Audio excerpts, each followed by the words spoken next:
Hello friends, welcome to Annie's kitchen. இன்றைக்கி நம்ம கிச்சனில் ரொம்பவே சூப்பரான வாழைப்பூ பொரியல் எப்படி செய்கிறதுன்னு பார்க்கலாம். இந்த வாழைப்பூவை க்ளீன் பண்ண முன்னாடி கையில் கொஞ்சமாக ஆயில் அப்ளை பண்ணிக்கோங்க. அப்போ தான் இந்த வாழைப்பூவை நம்ம க்ளீன் பண்ணும்போது இதில் உள்ள கரை எதுவும் நம்ம கையில் படாது. கை நீட்டாக இருக்கும், இல்லைன்னா கையில் கரை படியும். இப்போ இந்த வாழைப்பூவை நம்ம கட் பண்ணி எடுத்துடலாம். இந்த பூ இருக்குல்ல, சின்ன சின்ன பூ, இதை தனியாக எடுத்து வச்சுக்கோங்க. இந்த ரெட் கலரில் இருக்குல்ல மேலே, இது நமக்கு தேவையில்லை. இது உரித்து எடுக்கிறதுக்கு வரும். இந்த ரெட் கலரில் இருக்கிறதெல்லாம் நம்ம ஃபுல்லாக ரிமூவ் பண்ணி எடுத்துட்டோம்னா உள்ளே குருத்து ஒயிட் கலரில் இருக்கும். அந்த குருத்து மட்டும் தான் நம்மளோட சமையலுக்கு தேவை.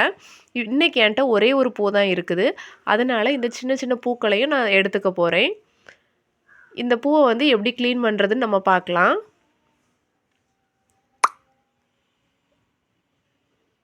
ஃபுல்லுமே ரெட் கலரில் வந்துட்டே இருக்குது. இந்த ரெட் கலர் நல்லா மாறி ஒயிட் ஆகிற வரைக்குமே நம்ம ஃபுல்லாக எடுத்து தூர போட்டுறலாம்.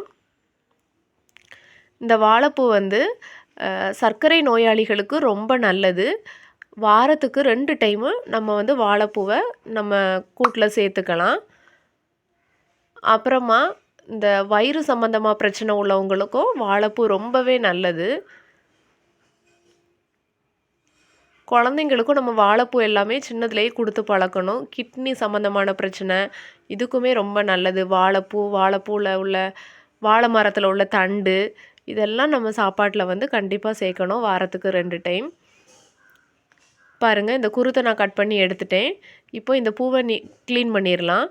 2 எதழ் மாதிரி இருக்குது. ஒன்று பெருசாக இருக்குது, இன்னொன்று சின்னதாக இருக்குது. அப்புறம் நடுஸில் சூல் முடி இருக்குது. இதுவும் நமக்கு தேவையில்லை. இது எல்லாத்தையும் ரிமூவ் பண்ணிட்டோன்னா அந்த 4 மகரந்தமும் அதில் உள்ள தண்டு இது மட்டும் தான் நம்ம சமையலுக்கு எடுத்துக்க போகிறோம். இதே போல் நான் எல்லா பூவையும் க்ளீன் பண்ணி எடுத்துக்கலாம். இப்போ நம்ம க்ளீன் பண்ணி வச்சுருக்கிற இந்த வாழைப்பூ அப்புறம் அந்த குருத்து எல்லாத்தையுமே நம்ம நல்லா சின்ன சின்னதாக கட் பண்ணி எடுத்துக்க போகிறோம். நல்லா பொடியாக கட் பண்ணி எடுத்துக்கோங்க. அப்போ தான் அந்த கூட்டு பார்க்குறதுக்கும் நல்லா அழகாக இருக்கும். ரொம்ப சீக்கிரமே எல்லாம் ஈவனாக ஒரே டைமில் வெந்துடும். பெருசும் சின்னதுமா இல்லாமல் பார்த்துக்கோங்க.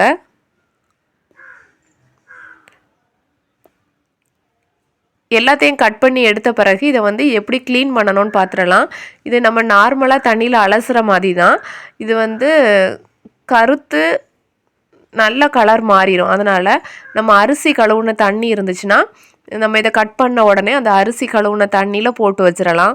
செகண்ட் டைம் தேர்ட் டைம் அரிசி கழுவோம்ல, அந்த தண்ணியில் போட்டு வச்சுட்டு கொஞ்சமாக மஞ்சத்தூளும் உப்பும் சேர்த்துட்டு இதை நம்ம கழுவி எடுக்கணும். இப்போ இந்த குருத்தையை நான் கட் பண்ணி எடுத்துக்கிடுறேன். அரிசி கழுவுன தண்ணி இல்லைனாலும் ஒன்றும் பிரச்சனை இல்லை. நார்மல் வாட்டர்லேயே உப்பும் மஞ்சத்தூளும் சேர்த்து நல்லா ஒரு 3 டைம் அலசி எடுத்துக்கணும். நம்ம அதை கழுவும் போது நூல் மாதிரி வரும். அப்போ அந்த நூல் மாதிரி வர்றது எல்லாத்தையும் நம்ம கொஞ்சம் கொஞ்சமாக ரிமூவ் பண்ணி எடுத்துடணும். இது எனக்கு ஏத்த வாழை மரத்தில் உள்ள பூ, இல்லை ஏத்தமா செந்தொழுவம் பழமான்னு தெரில, ஏதோ ஒன்று. அதனால் இதை விட நாட்டு வாழைப்பூ கிடச்சுன்னா கண்டிப்பாக சமைங்க. அது ரொம்ப டேஸ்ட்டாக இருக்கும். இந்த பூக்களை விட நாட்டு வாழைப்பூ தான் நமக்கு கூட்டு வைக்கிறதுக்கு ரொம்ப நல்லா இருக்கும்னு சொல்லுவாங்க. எனக்கு அது கிடைக்கல, அதனால் நான் இன்றைக்கி இது வைக்கிறேன். இது வரைக்கும் நீங்கள் நம்ம சேனலை சப்ஸ்கிரைப் பண்ணலைன்னா சப்ஸ்கிரைப் பண்ணிக்கோங்க. அப்படியே கூட வர்ற பெல் ஐக்கானையும் கிளிக் பண்ணி ஆள்னு கொடுத்துக்கோங்க. அப்போ தான் நான் போடுற எல்லா வீடியோஸோட நோட்டிஃபிகேஷனும் உங்களை சேரும். இந்த வீடியோ உங்களுக்கு பிடிச்சிருந்துன்னா லைக் பண்ணுங்கள். அப்படியே உங்களோட ஃபீட்பேக் அண்ட் கமெண்ட்ஸை எனக்கு கமெண்ட் பண்ண மறக்காதுங்க. இப்போ நம்ம எல்லாத்தையும் கட் பண்ணி எடுத்தாச்சு. இதை ஒரு அகலமான பாத்திரத்தில் சேர்த்தாச்சு. இதில் கொஞ்சமாக உப்பும் மஞ்சத்தூளும் சேர்த்துக்க போகிறேன். இப்போ இதை கை வச்சு நல்லா மிக்ஸ் பண்ணிக்கிடலாம். மிக்ஸ் பண்ணிவிட்டு சாதாரண தண்ணி இருக்குல்ல, தண்ணி ஊற்றி ஒரு 3 டைம் நல்லா வாஷ் பண்ணி எடுத்துக்கணும். உங்கள்கிட்ட அரிசி கழுவுன தண்ணி இருந்ததுன்னா மறக்காமல் அந்த தண்ணியை சேர்த்துக்கோங்க. நம்ம இப்படி கழுவும் போது அதில் இந்த ஒரு மாதிரி கருப்பு கலரில் நார் போல் வரும். நீங்கள் அதை எடுக்கணும். எனக்கு இந்த பூவில் அது வரல. நீங்கள் நாட்டு வாழைப்பூ எடுத்தீங்கன்னா நீங்கள் இதே போல் தண்ணியில் போட்டு கழுவும் போது கருப்பு கலரில் நூல் நூல் ஆட்டு வரும். அதை எல்லாத்தையும் நீங்கள் ரிமூவ் பண்ணிடணும். இதை திரும்ப நம்ம வடிகட்டி எடுத்துட்டு திரும்ப இன்னும் ஒரு 2 டைம் கூட தண்ணியில் நல்லா அலசி எடுத்துக்க போகிறோம். நம்ம இதே போல் செய்யும்போது அந்த பூ டக்குன்னு கருத்து போகாமல் இருக்கும். இப்போ வந்து ஸ்டவ் ஆன் பண்ணி ஒரு கடாய் வச்சுருக்கேன். கடாயில் கொஞ்சமாக கடுகு, அப்புறமா கருவேப்பிலை சேர்த்தாச்சு. ஒரு பெரிய சைஸ் வெங்காயத்தை பொடியாக கட் பண்ணி எடுத்து வச்சுருக்கேன். அந்த வெங்காயத்தையும் இதில் சேர்த்துடலாம். வெங்காயம் வதங்கிறதுக்கு மட்டும் தேவையான அளவு கொஞ்சமாக உப்பு சேர்த்துக்க போகிறேன். இப்போ உப்பையும் சேர்த்து நல்லா வதக்கி எடுத்துக்கலாம். இப்போ நம்ம க்ளீன் பண்ணி எடுத்து வச்சுருக்கோம்ல வாழைப்பூ, அந்த வாழைப்பூவையும் இதில் சேர்த்துக்கலாம். வாழைப்பூவை தண்ணி எதுவும் சேர்க்காமல் இந்த எண்ணெயிலேயே நல்லா மிக்ஸ் பண்ணி எடுக்கணும். இப்போ வந்து வாழைப்பூக்கும் தேவையான அளவு உப்பு சேர்த்துக்கோங்க. உப்பு சேர்த்தாச்சு. இது நல்லா வேகட்டு. நம்ம மூடி போட்டு வச்சிட்டோன்னா போதும், கொஞ்சம் சீக்கிரமாக வெந்துடும். ஒரு 5 நிமிஷத்துக்கு அப்புறமா நம்ம இப்போ எடுத்து பார்க்குறோம். வாழைப்பூ வந்து நல்லா வதங்கியிருக்குது.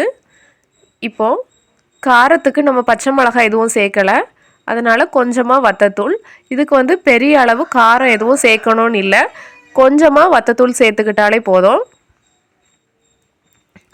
மிளகாய் தூள் கொஞ்சமாக சேர்த்தாச்சு. இப்போ இதை நல்லா மிக்ஸ் பண்ணி விட்டுறலாம். இப்போ கொஞ்சமாக தேங்காய் துருவல் எடுத்து வச்சுருக்கேன். அந்த தேங்காய் துருவலையும் சேர்த்து நல்லா மிக்ஸ் பண்ணி எடுத்துக்கலாம். உப்பு கரெக்டாக இருக்கான்னு செக் பண்ணிக்கோங்க. அவ்வளோதான். ரொம்பவே சூப்பரான சத்தான வாழைப்பூ பொரியல் நமக்கு ரெடி ஆயிடுச்சு. நீங்களும் இந்த ரெசிபியை ட்ரை பண்ணி பாருங்கள். எப்படி இருந்துன்னு உங்களோட ஃபீட்பேக் அண்ட் கமெண்ட்ஸை எனக்கு தெரியப்படுத்துங்க. நல்லதை சாப்பிடுங்க, நலமாயிருங்க. தேங்க்ஸ் ஃபார் வாட்சிங்.